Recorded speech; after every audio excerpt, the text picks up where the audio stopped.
नमस्ते बच्चों। आज मैं आप लोगों को क्लास 6 वसंत का पाठ बचपन, यह दूसरा पाठ है। इसका मैं MCQ पढ़ाने जा रही हूँ। और इससे पहले बच्चों मैं क्लास 6 बालराम कथा और क्लास 6 वसंत का सारा वीडियो मैं बना चुकी हूँ। उसको देखने के लिए आप ऊपर दिए गए आई बटन पर क्लिक करके देख सकते हैं, या नीचे दिए गए डिस्क्रिप्शन बॉक्स में देख सकते हैं, या प्लेलिस्ट में जाकर देख सकते हैं। और बच्चों, आप मुझे इंस्टाग्राम, फेसबुक और ट्विटर पर भी फॉलो कर सकते हैं। तो बच्चों, पाठ शुरू करते हैं। बचपन का MCQ।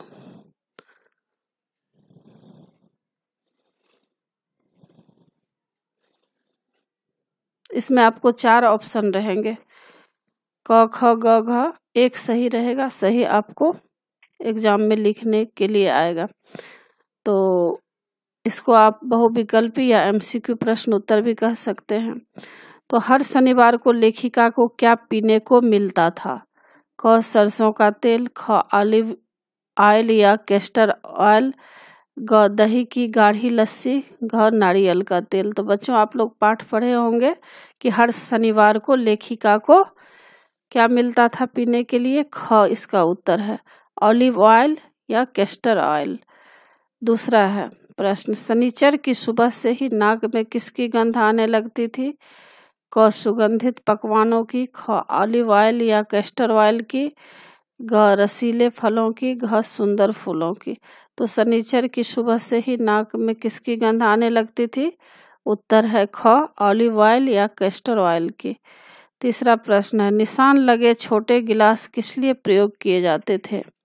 क जूस पीने के लिए, ख ऑलिव ऑयल या कैस्टर ऑयल की निश्चित खुराक पीने के लिए, घ सजावट के लिए, घ दूध का नपी तुली मात्रा में सेवन के लिए। तो निशान लगे गिलास किस लिए प्रयोग किए जाते थे बच्चों? इसका उत्तर है ख ऑलिव या कैस्टर ऑयल की निश्चित खुराक पीने के लिए। चौथा प्रश्न है, गिलासों को देखते ही लेखिका को क्या होता? क वे खुश हो जाती, ख उनके मुंह में जूस का स्वाद आने लगता, ग उन्हें मितली आने लगती, घ उन्हें उठाकर बाहर फेंक देने का मन करता। तो गिलास को देखते ही लेखिका को क्या होता? उत्तर ग उन्हें मितली आने लगती। पांचवा प्रश्न है, लेखिका को आज क्या लगता है? क यदि शनिवार वाली दवाई न पी होती तो कोई ज़्यादा हानि न होती, ख हम उस गंदे ऑयल को पीने का विरोध क्यों न करते थे, ग पुरानी बातें याद कर चेहरे पर हंसी आ जाती है, घ इनमें से कोई नहीं। तो लेखिका को आज क्या लगता है? इसका उत्तर है ख कि उनको लगता है कि हम उस गंदे ऑयल को पीने का विरोध क्यों न करते थे। अब देखिए तीसरा क्या है। तीसरा पैराग्राफ है, हम हफ्ते में एक बार चॉकलेट खरीदने की छूट थी हमें। सबसे ज़्यादा मेरे पास ही चॉकलेट टॉफ़ी का स्टॉक रहता। मैं चॉकलेट लेकर खरे खरे कभी न खाती, घर लौटकर साइड बोर्ड पर रख देती और रात के खाने के बाद बिस्तर में लेटकर मज़ा ले लेकर खाती। तो देखिए तीसरा पैराग्राफ में कितने MCQ बनेंगे। पहला है, प्रस्तुत पद्यांश में किस समय का वर्णन है? नहीं, ये तो पांचवा है। तीसरा ये है। हाँ, तो प्रस्तुत पद्यांश में किस समय का वर्णन है? पांचवा ये दिया गया है, जैसे कि आप पढ़ भी सकते हैं। सामने आकाश पर सूर्यास्त हो रहा है, गुलाबी सुनहरी धारियां नीले आसमान पर फैल रही हैं, दूर दूर फैले पहाड़ों के मुखरे गहराने लगे और देखते देखते बत्तियां टिमटिमाने लगी। रिज पर की रौनक और माल की दुकानों की चमक के भी क्या कहने, स्कैंडल पॉइंट की भीड़ से उभरता कोलाहल। तो ये पैराग्राफ है। तो आप चाहे तो पैराग्राफ नहीं भी पढ़ें, क्योंकि अगर आपको चैप्टर पढ़ा हुआ है, अगर चाहें तो आप पढ़ भी सकते हैं, ताकि आपको MCQ जानने में आसानी होगा। तो इसको आप जब पढ़े हैं तो देखिए कितने MCQ बनेंगे। प्रस्तुत पद्यांश में किस समय का वर्णन है? क प्रभात का, ख दोपहर का, ग शाम के सूर्यास्त का, घ रात्रि का। तो उत्तर है ग शाम के सूर्यास्त का। दूसरा प्रश्न है, सूर्यास्त के समय आकाश कैसे लग रहा था? क गहरे सुनहरी रंग का, ख कालीमा लिए, ग लालिमा लिए, घ गुलाबी सुनहरी धारियों वाला। तो सूर्यास्त के समय आकाश कैसे लग रहा था?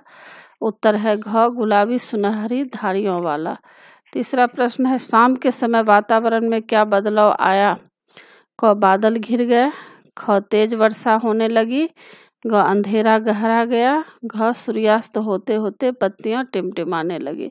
तो शाम के समय वातावरण में क्या बदलाव आया? उत्तर है घ सूर्यास्त होते होते बत्तियां टिमटिमाने लगी।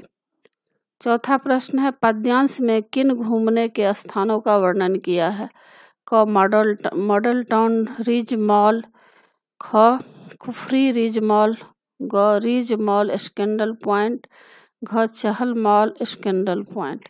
तो पद्यांश में किन घूमने के स्थानों का वर्णन किया गया है? उत्तर है ग रिज मॉल स्कैंडल पॉइंट का।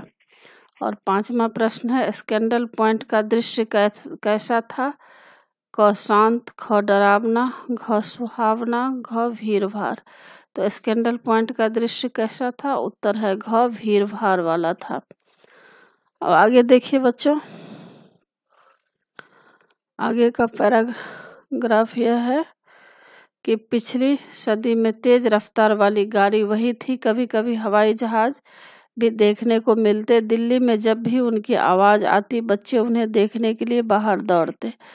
दिखता एक भारी भरकम पक्षी उड़ा जा रहा है पंख फैलाकर, यह देखो वह, और वह गायब। तो इसमें देखिए क्या दिया गया है, लेखिका ने किस गाड़ी की बात की है? ख दिल्ली में कभी कभी क्या देखने को मिलता, और ग भारी भरकम पक्षी किसे कहा गया है और क्यों? तो देखिए क का है लेखिका ने शिमला कालका ट्रेन की बात कही है। ख का उत्तर है दिल्ली में कभी कभी क्या देखने को मिलता? उत्तर है दिल्ली में कभी कभी हवाई जहाज देखने को मिलता था। ग का है भारी भरकम पक्षी किसे कहा गया है और क्यों? उत्तर है भारी भरकम पक्षी हवाई जहाज को कहा गया है, क्योंकि आकाश में उड़ता हुआ हवाई जहाज बच्चों को ऐसा लगता है जैसे कोई बड़ा सा पक्षी पंख फैलाकर उड़ गया हो। अब सातवां पैराग्राफ में देखिए, वैसे डॉक्टर साहब ने पूरा आश्वासन दिया था, लेकिन चश्मा तो अब तक नहीं उतरा, नंबर बस कम ही होता रहा। मैं अपने आप इसके जिम्मेदार हूँ। जब आप दिन की रोशनी को छोड़कर रात में टेबल लैंप के सामने काम करेंगी तो इसके अलावा और क्या होगा? हाँ, जब पहली बार मैंने चश्मा लगाया तो मेरे एक चचेरे भाई ने मुझे छेड़ा, देखो देखो कैसी लग रही है। तो देखिए इसमें भी आपको MCQ की तरह ही प्रश्न है। क है डॉक्टर ने क्या आश्वासन दिया, क्या वह आश्वासन ठीक निकला? उत्तर है क का डॉक्टर ने आश्वासन दिया था कि लेखिका का चश्मा शीघ्र ही हट जाएगा और नज़र ठीक हो जाएगी, परंतु डॉक्टर द्वारा दिया गया आश्वासन ठीक नहीं निकला। लेखिका को अब तक भी चश्मा लगाना पड़ रहा है। हाँ, इसमें इतना अंतर जरूर आया है कि उनका नंबर बढ़ने की बजाय कम हुआ है। ख लेखिका चश्मा लगने के लिए अपने आप को जिम्मेदार क्यों मानती है? उत्तर लेखिका अपने आप को चश्मा लगने के लिए जिम्मेदार मानती है क्योंकि वे दिन की रोशनी में नहीं पढ़ती थी, वे रात को टेबल लैंप की रोशनी में पढ़ने लिखने का काम करती थी। इसी का यह परिणाम था कि उन्हें चश्मा लगवाना पड़ा। ग का पहली बार चश्मा लगने में लेखिका को किसने छेड़ा था, उसने क्या कहा था? उत्तर ख ग का जब लेखिका ने पहली बार चश्मा लगाया तो उन्हें उनके चचेरे भाई ने छेड़ा। उसने कहा कि देखो तो सही कैसी लग रही हो। तो बच्चों इसी के साथ पाठ की समाप्ति होती है। आशा है आप लोगों को सारा पाठ अच्छी तरह समझ में आ गया होगा और एग्ज़ाम के लिए तैयार कर लीजिएगा। और बच्चों आप मेरे चैनल देवजी नागरी को ज़रूर सब्सक्राइब कीजिएगा और सब्सक्राइब के बगल में बेल आइकन बटन है, उससे क्लिक कीजिएगा, लाइक कीजिएगा और शेयर कीजिएगा। कमेंट्स ज़रूर कीजिएगा कि आपको यह पाठ कैसा लगा। नए पाठ के साथ फिर मैं मिलूँगी बच्चों। धन्यवाद।